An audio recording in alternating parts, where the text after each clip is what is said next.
হলো বিহারের পর গোটা দেশে ভোটার তালিকায় বিশেষ নিবিড় সংশোধনের জন্য নির্বাচন কমিশন প্রস্তুতি শুরু করেছে।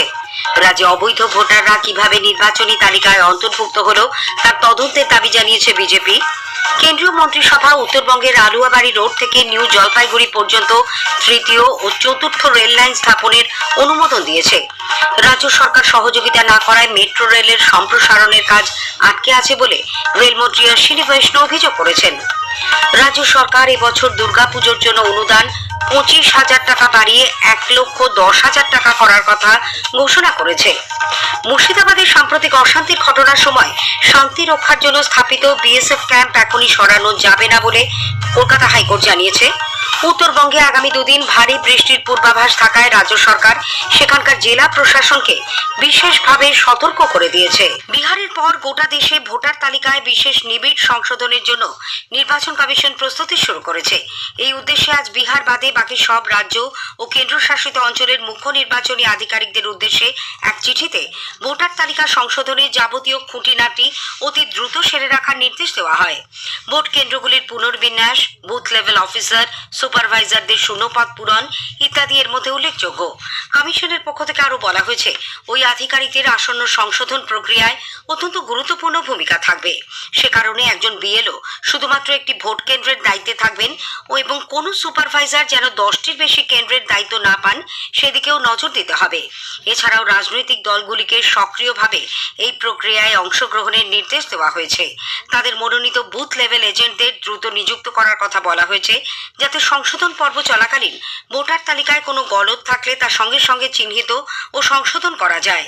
কমিশনের তরফ থেকে বলা হয়েছে, প্রতিটি রাজ্য থেকে কত বিএলও সুপারভাইজার ও বিএলএ নিযুক্ত করা হয়েছে এবং মোট কতগুলি কেন্দ্র আছে সেই তথ্য দ্রুত কমিশনে পাঠাতে হবে। একটি গুগল ফর্মও সংশ্লিষ্ট দপ্তরে পাঠানো হয়েছে, যার মাধ্যমে এই তথ্য আগে থেকেই জমা দেওয়া যেতে পারে।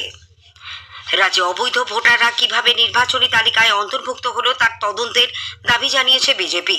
দলের রাজ্য সভাপতি, রাজ্যসভার সাংসদ শ্রমিক ভট্টাচার্য রাজ্যসভার সেক্রেটারি জেনারেলকে চিঠি দিয়ে এই দাবি জানান। পাশাপাশি ভোটার তালিকা স্বচ্ছভাবে যাচাই ও অবৈধভাবে ভোটার মুক্ত করা, রাজ্যে কর্মরত নির্বাচন কমিশনের কর্মকর্তাদের স্বায়ত্তশাসন রক্ষা দাবিও জানানো হয়েছে। চিঠিতে তিনি অভিযোগ করেন, পশ্চিমবঙ্গে নির্বাচন কমিশনের সাংবিধানিক অধিকারের ওপর সরাসরি হুমকি দেওয়া হচ্ছে। রাজ্যে প্রশাসনিক কর্মকর্তারা নির্বাচন কমিশনের অধিকার নিয়ে প্রকাশ্যে প্রশ্ন তুলছেন এবং কমিশনের নির্দেশিকা অনুসরণ করতে তারা বাধ্য নন বলে জানিয়েছেন। এই ঘটনা সাংবিধানিক সংস্থার স্বায়ত্তশাসনের ওপর সরাসরি আক্রমণ। এই ধরনের বক্তব্য বিপজ্জনক এবং নির্বাচন কমিশনের বৈধতাকে ক্ষুণ্ণ করে। তাই জরুরি ভিত্তিতে সংসদের অন্যান্য নির্ধারিত কর্মসূচি স্থগিত রেখে বিষয়টি নিয়ে আলোচনা করা ও কেন্দ্রীয় সরকার এবং নির্বাচন কমিশনকে তাৎক্ষণিক পদক্ষেপ গ্রহণের নির্দেশ দিতে শ্রী ভট্টাচার্য দাবি জানান। এদিকে বিজেপি দিল্লিতে প্রশিক্ষণপ্রাপ্ত বুথ লেভেল আধিকারিক বা বিএলওদের অবিলম্বে সরিয়ে ফেলার যে নির্দেশ মুখ্যমন্ত্রী মুখ্য সচিবকে দিয়েছেন তার সমালোচনা করেছে। বিরোধী দলনেতা শুভেন্দু অধিকারী এই প্রসঙ্গে এক প্রশ্নের উত্তরে জানান, কোনো বৈধ কারণ এবং নির্বাচন কমিশনের অনুমোদন ছাড়া এই কাজ করার এখতিয়ার মুখ্য সচিবের নেই। মুখ্যমন্ত্রী এই বিষয়ে হস্তক্ষেপ করতে পারেন না। মুখ্যমন্ত্রী পলিসি মেকার। সংবিধানের 324 থেকে 329 ক্লিয়ার আছে। আর রিগার্ডিং ইলেকটোরাল রোল 13cc পড়ে নেবেন। মনোজ পন্থ পেয়ে গেছে মেসেজ, ক্লিয়ার মেসেজ পেয়ে গেছে এবং আমি আশ্বস্ত করছি কোন বিএলও মমতার মনোজ পন্থ চেঞ্জ করতে পারবে না। কেন্দ্রীয় মন্ত্রিসভা উত্তরবঙ্গের আলুয়াবাড়ি রোড থেকে নিউ জলপাইগুড়ি পর্যন্ত তৃতীয় ও চতুর্থ রেল লাইন স্থাপনের অনুমোদন দিয়েছে। এতে খরচ ধরা হয়েছে 1,786 কোটি টাকা।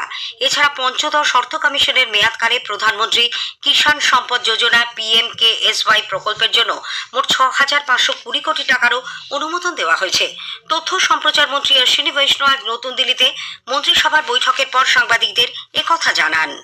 आज के इस कैबिनेट के फैसले में प्रधानमंत्री कृषि संपदा योजना का आउटले बढ़ा के 6,520 करोड़ किया गया और नए इरेडिएशन यूनिट्स और food testing labs 50 irradiation units and 100 food testing labs के लिए 1,000 करोड़ रुपीस का अलग से प्रावधान किया गया। কলকাতা মেট্রো প্রকল্পে আরো 56 কিলোমিটার দীর্ঘ রেলপথ পাতার কাজ হাতে নেওয়া হলেও জমি অধিগ্রহণ এবং অন্যান্য পরিকাঠামোগত সমস্যার সমাধানে রাজ্য সরকার সহযোগিতা না করায় 20 কিলোমিটারের কাজ আটকে রয়েছে বলে রেলমন্ত্রী অশ্বিনী বৈষ্ণব সম্প্রতি লোকসভায় জানান। তৃণমূল কংগ্রেস সাংসদ মালা রায়ের এক প্রশ্নের উত্তরে তিনি আরো বলেন, 1972-এ কলকাতা মেট্রো প্রকল্পের কাজ শুরু হলেও 2014 পর্যন্ত 42 বছরে 5,981 কোটি টাকা ব্যয়ে মাত্র 28 কিলোমিটার রেলপথের কাজ হয়েছিল। অন্যদিকে 2014 থেকে 2025 এই 11 বছরে প্রকল্পে 25,593 কোটি টাকা ব্যয় 41 কিলোমিটার পথ সংযোজিত হয়েছে। শ্রী বৈষ্ণব জানান, গত 5 বছরে কলকাতা মেট্রো রেল পরিকাঠামোগত রক্ষণাবেক্ষণের জন্য 28 কোটি টাকা ব্যয় করেছে। চিংড়িঘাটা এলাকায় মেট্রো রেল সম্প্রসারণের কাজের জন্য ট্রাফিক জ্যাম নিয়ন্ত্রণ করতে রাজ্য কি পদক্ষেপ করেছে তা জানতে চেয়েছে কলকাতা হাইকোর্ট। 2 বিচারপতি সুজয় পাল ও স্মিতা দাসদের ডিভিশন বেঞ্চ 10 দিন পর এই বিষয়ে শুনানি গ্রহণ করবেন। রাজ্য সরকার এবছর দুর্গাপুজোর অনুদান আরো 25,000 টাকা করে বাড়ানোর কথা ঘোষণা করেছে।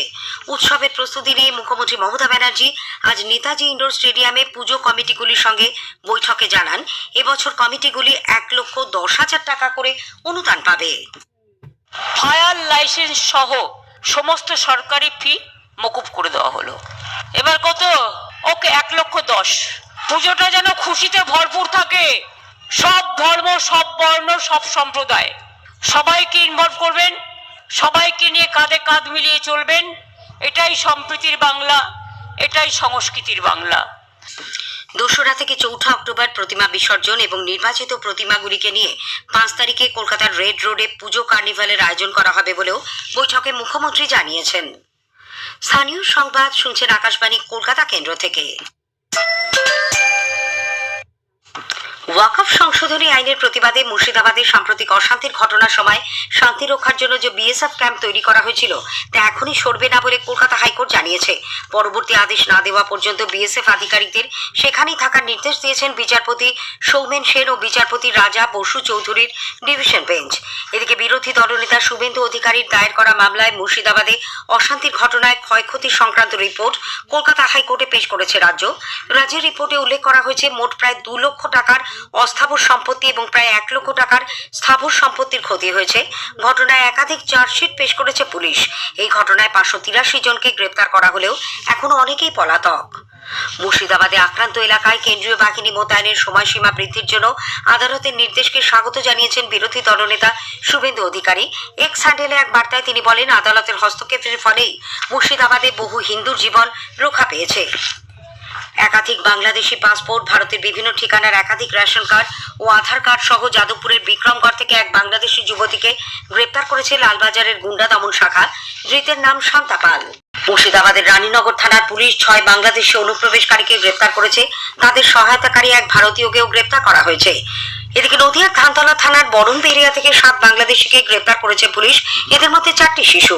উত্তর 24 পরগনার বাগদা থানার রামনগর গ্রামের এক ব্যক্তিকে বাবা সাজিয়ে এদেশের ভোটার তালিকায় নাম তোলার অভিযোগ উঠেছে এক পরিযায়ী শ্রমিকের বিরুদ্ধে।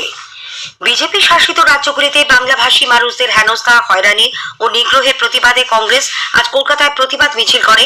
এর নেতৃত্বে ছিলেন প্রদেশ কংগ্রেস সভাপতি শুভঙ্কর সরকার। কোচবিহারের তুফানগঞ্জের শালবাড়ি গ্রাম পঞ্চায়েতের বাসরাজা গ্রামের বাসিন্দা মুমিনা বিবিকে ফের এনআরসি নোটিশ দেওয়ার ঘটনায় চাঞ্চল্য ছড়িয়েছে। উত্তরবঙ্গে আগামী 2 দিন ভারী বৃষ্টির পূর্বাভাস থাকায় রাজ্য সরকার সেখানকার জেলা প্রশাসনকে বিশেষভাবে সতর্ক করে দিয়েছে। তিস্তা সহ বিভিন্ন নদীর জলস্তর বৃদ্ধির ফলে প্লাবনের আশঙ্কা থাকায় নিচু এলাকা থেকে বাসিন্দাদের সরিয়ে আনার জন্য মুখ্য সচিব মনোজ পান্ত আজ নির্দেশ দিয়েছেন উত্তরবঙ্গ উন্নয়ন দপ্তরের সচিব দুষ্মন্ত তারিওয়ালাকে। এদিকে কোনো রকম আগাম বার্তা না দিয়ে সিকিম সরকার জল ছেড়ে দেওয়ায় জলপাইগুড়ি ও শিলিগুড়ির বিস্তীর্ণ অংশে ভয়াবহ পরিস্থিতি তৈরি হয়েছে বলে সেচ মন্ত্রী মানুষ মিয়া অভিযোগ করেছেন। অন্যদিকে বঙ্গোপসাগরের উপর সৃষ্ট ঘূর্ণাবর্তটি বর্তমানে গাঙ্গেয় পশ্চিমবঙ্গের উত্তরাংশে অবস্থান করছে। এর প্রভাবে উত্তরবঙ্গের জেলাগুলিতে বিশেষ করে দার্জিলিং, কালিম্পং ও জলপাইগুড়ি, আলিপুরদুয়ারে শনিবার থেকে বুধবার পর্যন্ত ভারী বৃষ্টির কমলা সতর্কতা জারি করা হয়েছে বলে আবহাওয়া দপ্তরের পূর্বাঞ্চলীয় প্রধান ডক্টর সোমনাথ দত্ত জানিয়েছেন।